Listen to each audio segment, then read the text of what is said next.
Pour les élèves de la maternelle Voltaire, ce matin, le chemin de l'école s'est quelque peu allongé. Après l'incendie lors des violentes émeutes dans les quartiers nord d'Amiens le 14 août dernier, ils sont accueillis dans 2 autres écoles du quartier. C'est surtout gênant pour nous parce que le petit il a plus de marge en sachant qu'il se réveille.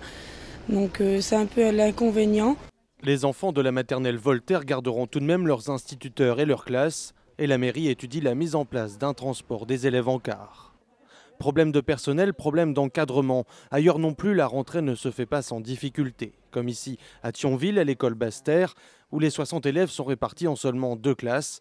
Conséquence, 3 niveaux sont mélangés. Ce n'est pas un chiffre brut et absurde. 30 élèves dans une classe qui est beaucoup plus petite, ça n'impacte pas de la même façon sur l'organisation pédagogique de la classe.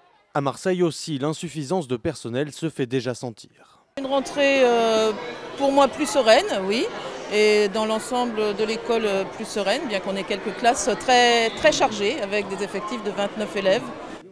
Pourtant, face au défi de la rentrée, le ministre de l'Éducation nationale se montre satisfait.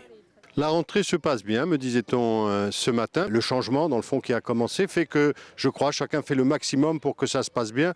C'est important, c'est 12 millions d'élèves, c'est-à-dire nos enfants, 12 millions qui rentrent ce matin à l'école. À l'opposé des écoles surpeuplées et en sous-effectif, cette école de Lyon, innovante.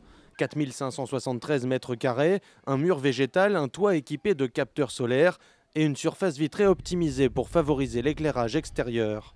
À l'intérieur, fini le tableau noir. Voici le tableau numérique. On pourra afficher des choses qui ne sont pas possibles sur un tableau classique.